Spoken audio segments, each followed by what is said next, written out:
Alright, what's good, y'all? Welcome back to the channel. It's your boy JP. I'm back with another video. We're gonna be reacting to On the Mexican Border with Coyotes and illegal immigrants. If I'm not mistaken, Coyotes are like the people that's in charge of bringing people from Mexico to the United States, like crossing them over and stuff illegally. Like, y'all let me know in the comments if I'm right about that. But we're gonna jump right in and make sure you like, comment, subscribe, turn your post notifications on so you know anytime I post a video. Comment any video you like for me to react to. I got y'all. I'm gonna get them done. And yeah, let's do it up. Let's check this out. This is very serious and dangerous, you know, crossing over from one country to another one. So let's see how this goes. One.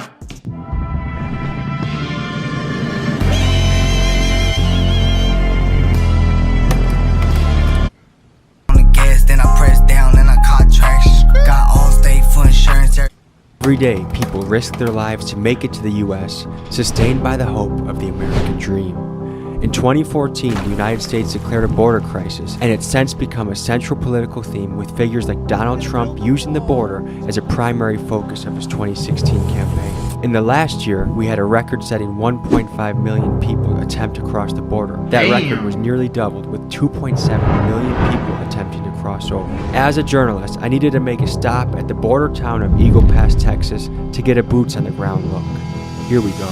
Today we're on the border of Texas and Mexico. We're in Eagle Pass, Texas, just about to cross over into Piedras Negras, Mexico. And today we're exploring the story of immigration. We're gonna be talking to coyotes, trying to visit a safe house, talking to immigrants, citizens, potentially law enforcement, all of the characters that are in this complex story of immigration. Our guide for the trip is Cheddar Blanco, a rapper from Eagle Pass, San Antonio.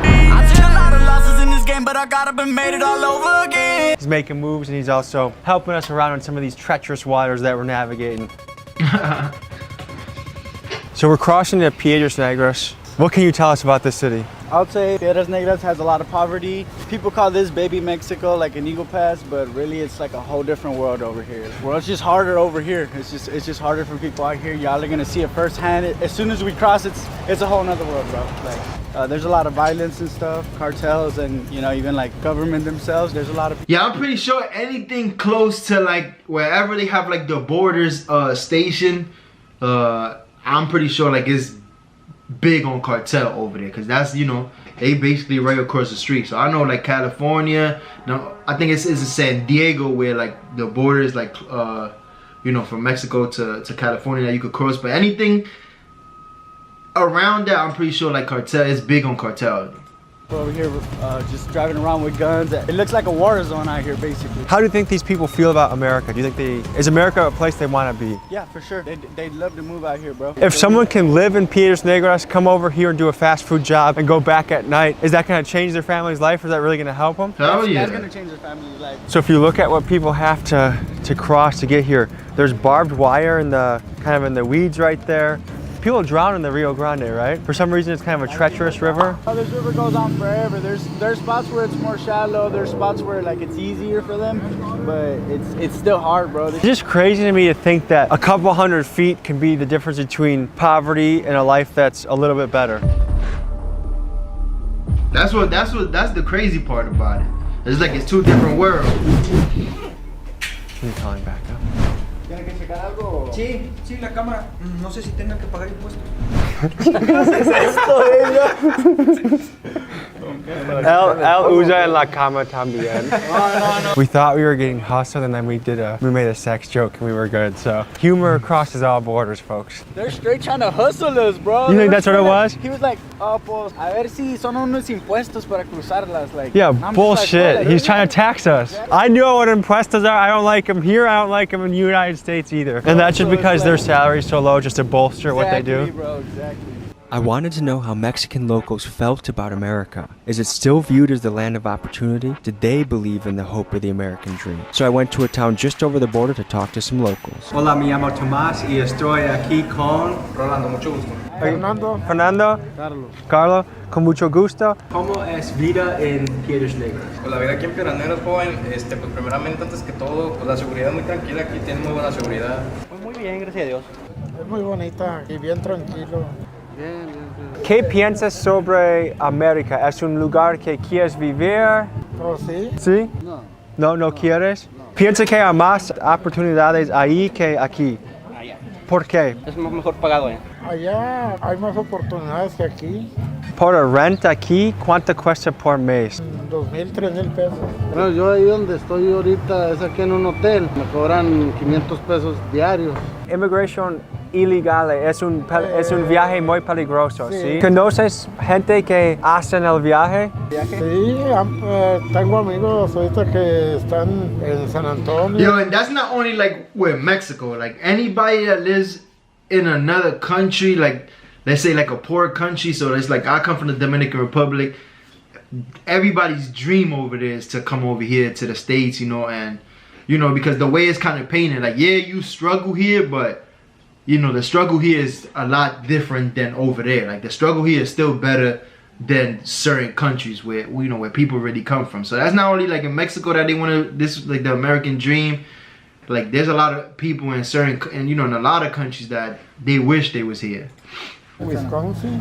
Wisconsin. Sí, soy de Wisconsin. Hay gente en Estados Unidos que piensa que Estados Unidos es el lugar muy peor El peor país y horrible. El peor No es cierto porque yo trabajo allá. ¿Qué es tu trabajo? Yo trabajo en una compañía de demolición. Sí. Es mucho más cara la vida aquí que allá con los salarios aquí. Que aquí suben más la comida que los salarios. Hay mucha gente que se pasa para allá y No quieren trabajar. que están, ándale, sí. Hay más oportunidades Allá que más. aquí. Le dan food stamps, le dan de comida, le dan casa, Todo, pues, le dan allá dinero, ayudan. le dan todo y no quieren trabajar. No, no, pues es que pues, allá hay más oportunidades. Más. Sí. ¿Tienes un mensaje para la gente? Que Dios me los cuide a los que estén allá y que le echen ganas en el trabajo. Salir adelante, pues hay que trabajar, va, para que ver el resultado, echarle ganas. El mensaje es que todos tenemos que estar unidos para poder salir adelante. Porque si no nos unimos entre todos, nunca vamos a salir adelante. Yo, and that's one thing I could say, bro, is like, and they right about that. A lot of people come from like other countries and get here and then get too comfortable and they don't want to work hard. But when it comes to Mexican people, that's what I love about them, bro. I don't think there's anybody that works harder than them. You know what I'm saying? They get it out the mud. They do their thing. Whatever it is, they gonna do it. Whether it's a tough job or whatever, they sign up for that, bro. And they work hard. If it's for them, bro, they work every single day. Like, those are some real hard-working people. And you don't really, you know, see that a lot. But them, they different, bro. I love Mexicans. Hello, ¿cómo está? Thank you. Just rapping, kept my foot on the gas, then I pressed down and I caught traction. Got all state for insurance, every beat I hop on, We're in the car right now, gonna meet our contact, then we're gonna go to the safe house. So first we gotta pass inspection, they gotta make sure that we're not snitches, not, you know, cops, and then we're gonna pull up. See you guys in a second. All right, we're here in what is this, a trap house? We're gonna talk to some fellas that are in the business of moving people.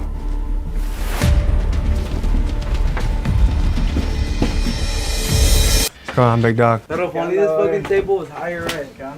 So how would you describe yourself? What's your role or occupation? Money's a motivation, right? That describes me, money. Okay. What am I? Money. What part do you play in that story of immigration? Well, immigration, like, we're border babies. We were grown in the border. We know everything, like, how shit goes. It's like, even if you don't want to know, it's just the border shit's going on, you feel me? I was looking at the numbers. So this year is a record of immigration in the United States. 2.7 million people have come across the border. A lot from... That have got caught. No, just have crossed the border, period. A lot from Venezuela, Colombia. What are you seeing? Like, what is the primary reason you see people cross the border? But shit, like, when I first got out, like, 6 months ago, they were over there on the Hondureños, man. The Honduras from Haiti and all that shit. They were like black people, but they don't know English. That was the That happened caravan? in Del Rio, way. They had like 1,500 people, way. Right here in Quemado, they caught like 600-700, and that happens all the time, way. Like, What are people's primary motivation for coming here? What do they think they're gonna find in the shit, United they're States? just not what they think. I could tell you that much, because niggas think it's sweet over here. It's different for them, because, you know what I'm saying, like, they're already coming and they don't know what's out here. Like, they just know what their family tells them, what they see on That's TV, true. what they see on the news, you know. And they think, like, oh, I'm gonna go there and I'm gonna get rich. But it's not like a one-day thing, you know. The way it's supposed to be is like a week, you'll be where you're supposed to be. But the way it's set up right now, like, it's so fucked up. There's a lot of people stealing people, like, you know, doing weird shit. There's a lot of people that don't pick up, leave them stranded. How tough is the journey to get here? Let's say I was illegal, I was in Mexico. How do I go about getting here? Is it They say dangerous? if I was illegal and I was in Mexico and I knew what I knew now, I wouldn't even want to cross, fam. More struggle to get over here. Yes, way. It's so bitchful. Like, sometimes it's easy, yeah. Is it dangerous to come here? Like, is it a risky, scary, like, is it a journey that's... It's just the world itself is a dangerous place. You don't have to be in a certain location, like, even in the richest parts. Like, now, one thing about crossing, man, listen, I know people that did that, and, you know, I'm aware of how that should go, bro. That's not easy. There's people that die in the midst of, you know, trying to cross over and stuff like that. I mean, I don't know how it is now. Maybe it's, you know, they got different ways, but, you know, a lot of people die in the midst of trying to cross over. You know, there's kids, parents coming with their kids. Like, it's a sad situation, bro. And it's like, it's not guaranteed that you're gonna get, you know, to cross over. And then there's a lot of shady business when it comes to that. You know, people take the money. You know, it's crazy. So it's not really like a guarantee that you're gonna get over here, because this is definitely a treacherous business. dicey shit could go down. So do you feel like you're helping people, or do you feel like, hey, I'm just a businessman? Nah, at first I was like, nah, man, I just wanted to get bread. But then, like, you start meeting these niggas and you like, and I tell them what it is. Like, hey, what's up? Like, how'd you end up here? Like, what's going on? Because we found people too. Like, Andy nigga will be at the park balling, playing basketball. Some nigga will walk up to us talking about, do you know where the train checks are? Because look, to cross, you gotta hire somebody that knows people. First, let's say they're coming from Honduras. They gotta cross through a bunch of fucking checkpoints in Mexico. And that by itself, just to get to Honduras, to here to Piedras, is gonna cost them about 5 bands. And then from here to San Antonio, which is a 2-hour drive, that's gonna cost them at least another 5 bands. So for someone that's dirt poor, how do they come up with 10 grand to cross the border? It's crazy because you wouldn't believe me if I told you, and I still don't believe them. The people that already crossed, they help the people that want to cross. So the niggas that are over here and have bread, they'll lend money to someone, they'll finance them. So they'll get a It's crazy, right? It's crazy. So someone will get like a construction job and send money back home to finance it. Let's say somebody's brother, he needs the bread, so he's gonna pay for his brother. When his brother's up there, he's gonna be paying them off because they already have it lined up, or they already have a job and everything. Oh, what an American could do for them today is just drive from here up, right? So it depends, cause look, a lot of people do it for $1,000 each person. For wherever they want to go San up. Antonio or Houston. Okay. So what is your role with what you do? Like, are you taking people from Mexico to Texas, or are you taking people within the states? Within the state. How often do you make that journey? Rarely. Just when you need cash, you kind of go do it? And is it pretty much you're just praying that the cops don't pull you over and you just... It's not praying, it's just don't think about it, you feel me? How old are you, roughly? I'm 15. Okay, how did you get into this game? Comes to me. They're from Honduras? You down there, if they're not from here, you down there. ¿No nos van a matar? ¿Mande? ¿No nos van a matar? No, hombre, que... Hola, hola, me llamo Tomás, soy con... Pastor y Leonel. Okay, ¿y de dónde eres? Venezuela. Let's take you up to speed on the story of our two immigrant friends, Leonel and Pastor. To get here from Venezuela, Yeah, it's they crazy. He traveled really asked like, yo, y'all gonna kill me or damn? the last 2 months largely on foot. This is them walking through the jungle, on a boat, and making some friends. Escucho que en Venezuela que hay un crisis, ¿sí? Uno de 3 personas no tiene acceso a agua y comida. Es la verdad. Correcto. ¿Qué es la situación en Venezuela? El gobierno nos ha robado todo el dinero de allá de nuestras naciones. No hay trabajo, no hay comida, Medicina, los hospitales. no hay nada. Describe el líder de Venezuela. Es un dictador, él El presidente es un dictador allá que no deja que uno progrese. Todas las empresas las ha apropiado. propia todo. Muchos se han ido por eso, pues, porque no dejan He que... controls everything. He won't let anybody get further in life. ¿Cómo vives aquí? Like, ¿tienes una casa para dormir? Like, ¿cómo survive? En el tren, tenemos 3 días que no hemos comido hasta hoy. Tenemos frío, no hemos Ya no, he hecho frío, el frío me está enfermando ya. ¿Cómo fue tu viaje de Venezuela de aquí? Like, ¿cuántos días? Like, ¿necesita un guía? Principalmente el guía de nosotros fue el que está allá arriba, el Rey de Reyes, Dios. El primer viaje que tomamos fue la selva del Darién, no sé si la has escuchado. Duramos 2 días y medio caminando la selva. Queda entre Panamá y Colombia esa selva, para poder cruzar hacia Panamá. Muchas personas muertas porque se lo llevó el río. Desde ahí pasamos para Panamá. Panamá vinimos viajando en buses. Costa Rica, Nicaragua, Honduras, Guatemala y México. ¿Qué fue la parte más peligrosa? Yo, you see how crazy it is for him, bro? They just had to go through, being that they from Venezuela, they had to really cross a lot of different countries, bro, just to get to to a point where they could even, you know, to Mexico, so they could even cross over. He said, well, people was dying in the forest. Like, that's what really happens. You know what I'm saying? Like, it's really treacherous. Like, you're not guaranteed to make it. You know what I'm saying? People dying in the river, trying to cross over. Like, it's crazy, man. O duro o difícil sobre el viaje? México. ¿Por qué? Nos bajan de los buses, nos rompen el permiso. Y nosotros la verdad hemos caminado kilómetros y kilómetros. Ya me empezó un dolor aquí en la rodilla. Si todo México lo hemos transitado caminando, si no agarramos el tren, y en el tren corremos peligro de que nos agarren los carteles, nos roban. Antier se nos mató un amigo, antier en el tren. Amigo de nosotros. Iba montado arriba y... Vamos a saltar esto, Damn, compramos comida y cuando tienes comida podemos hablar un poco más, okay? Let's get them food first.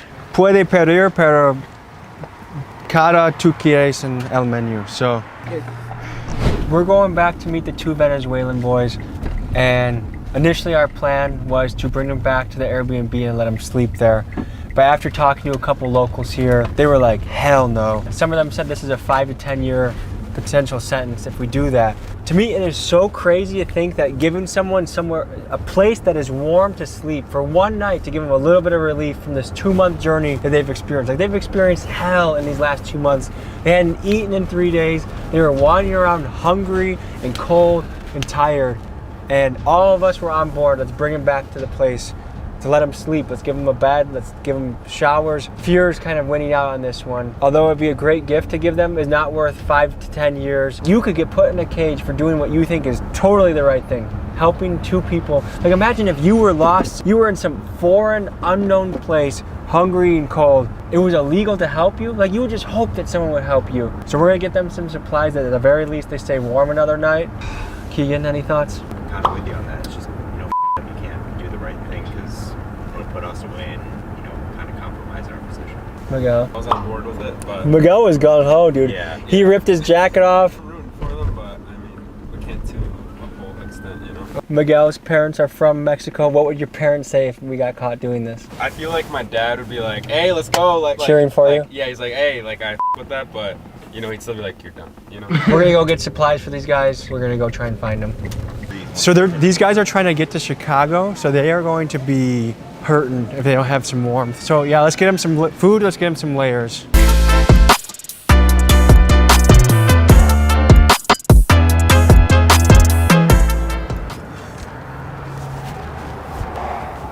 Y los metemos en el carro y nos vamos para otro lado y nos pescan. Son 5 o 10 años para todos los cabrones aquí. Mira, como quieran le compró comida, le compró algo para dormir. Quiero darte un lugar a dormir, pero es 10 años. So es muy loco que es una regla, pero tengo cosas para tú. Hey, there's border patrol. Literally, our hearts are racing, dude. Okay, let's get this thing going. And that they... Hombre, lo deseamos que sí la hacen, lo deseamos que sí ganen un trabajo, lo deseamos que ustedes van a trabajar duro y sí deseamos que encuentren lo que encuentren.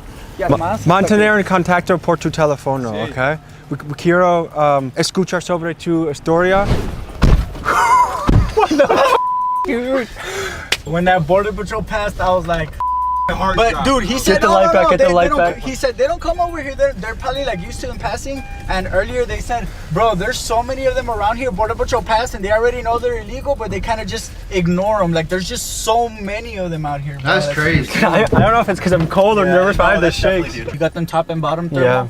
Dude, they'll be toasty in that sleeping bag, bro, like you said. They have all those layers. The fact that you got them 2 sleeping bags, like, dude, they're golden, dog. They're gonna go stash out somewhere right here. So I told him go find somewhere warm. I was getting real nervous, bro. My Spanish was all up because I was just. Were you scared about border control? Bro, straight up. But when he said no, they won't come back, I remember what they just told me. He looped around and came back, and then they came back again. It was just like. The first time I saw it, I'm like, oh shit. A couple hours after we had got them some supplies from Walmart, Lionel and Pastor were picked up by the border patrol. They were stripped of their belongings and deported back to Mexico. Their hope is to cross again and make it to Cleveland or Chicago, where they can find factory work through their Venezuelan friends and contacts that have already made the trip. At the time of posting this video, they are still stuck in Mexico. Their only option is to save up about $2,000 and find a good coyote that can help them cross again. This story made me realize how lucky I am simply to have been born in the United States, a place with great opportunity and standard of living comparatively. I did nothing to earn my American status. I was just lucky that my parents had me here. I wish the best for Lionel and Pastor and think about the millions of people in similar situations to them. We've taken you across the border to talk to people. We took you to a place where people transport, you know, we met some guys that transport folks, and now we met some actual immigrants. And so we might do a part 2 on this someday, because I think there's enough to do many stories. Yeah, I'm gonna end it right here, man. You know, I'm just glad that, you know, he did the best he could, you know, to try to help them out. It's just unfortunate, you know, they go through this whole 2-month journey, and then on the day that they find somebody that, you know, gives them some food and gives them some supplies and stuff, just to make sure that they straight for a while, they end up, you know, getting caught and got sent back to Mexico. I mean, the best thing that happened was they just, you know, got sent to Mexico rather than, you know, getting sent back to their country and them, you know, having to navigate through all these different countries to you know, to get back to the States and stuff like that, man. So it's definitely sad and unfortunate, you know, situation, because at the end of the day, bro, everybody that's, you know, trying to cross over, they just want a better life for them and their family. They know that once they get here, for the most part, they're gonna work hard and, you know, just send money to their family just to make sure they're straight, because, you know, a lot of different countries, there's a lot of stuff going on that, you know, we don't get to hear about it here, but there's a lot of people in messed up situations. But y'all let me know